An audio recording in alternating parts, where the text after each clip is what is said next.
Сәлем достар, менің каналыма қош келдіңіздер. Бүгін сіздермен пеште пісірілмейтін өте дәмді десерттің рецептімен бөлісетін боламын. Ең алдымен осы видеоға лайк басып, каналға тіркеліп, қоңыраушаны басып қойыңыздар. Бұл тәтті банофи пай деп аталады. Достар, осындай керемет дәмдіні даярлау үшін бізге 200 грамм осындай үгітілмелі печенье керек болады. Печеньені осылай кез келген әдіспен үгітіп аламыз. Мен бүгін осылай оқтаумен үгіту әдісін көрсетемін. Егер сіздерде блендер болса, блендерде езіп алсаңыздар да болады. Достар, сіздерге де дайындап көруге кеңес беремін. Дәмі өте керемет. Печеньемізді үгітіп болғаннан кейін 90 грамм сары майды ерітіп алып, печеньемізге салып, жақсылап араластырып аламыз. Міндетті түрде сары май 82-де 5% болғаны дұрыс. Мінекей жақсылап араластырып алдым.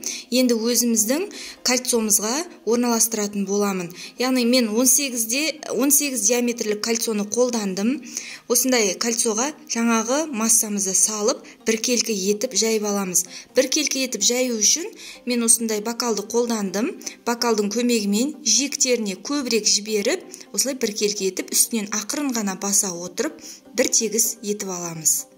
Достар, бұл тәттінің ерекшелігі пеште піспейтіндігінде. Пеште пісірмей-ақ біз өте дәмді тәтті әзірлейтін боламыз. Мінекей дайын болды. Енді үстіне 150 грамм сгущенка, вареный сгущенканы салатын боламыз. Вареный сгущенканың орнына карамельді де қолдануға болады. Вареный сгущенканы осылай бір тегіс етіп салып аламыз да. Енді үстіне 1-2 бананды осылай дөңгелекше етіп кесіп тізіп шығатын боламыз. 1-2 қатар болады. Міндетті түрде 2 банан қолданыңыздар, өйткені осы тәттінің кереметтілігі, ерекшелігі осы бананның дәмінде. Мінекей бананын салып болғаннан кейін жарты сағат 40 минутқа холодильникке қойып алатын боламыз. Оған дейін біз енді бетіне салынатын кремін дайындаймыз. Ол үшін 30 грамм сахарный пудраны осылай електен өткізе отырып саламыз. Одан кейін 140 грамм творожный сыр және 140 грамм 33% клейгейді құйып, жақсылап миксерде араластырып алатын боламыз. Міндетті түрде біркелкі болғанша, өзінің қалпын ұстағанша миксерлеп аламыз. Мінекей біздің креміміз дайын.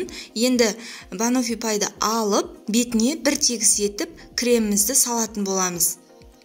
Достар, кремді салғаннан кейін, біздің бір тегістеп болғаннан кейін, біздің тәттіміз бір 5-6 сағаттай холодильникте тұруы керек. Сол үшін кешке қарай жасап, таңертең жесеңіздер өте тиімді. Дәмді, достар, міндетті түрде сіздер жасап көріңіздер. Мінекей біркелкі етіп, осылай бетін тегістейміз. Келесі рецептерді менің каналымнан бірінші болып көру үшін осы видеоға лайк басып, каналға тіркеліп, қоңыраушаны басып қойыңыздар.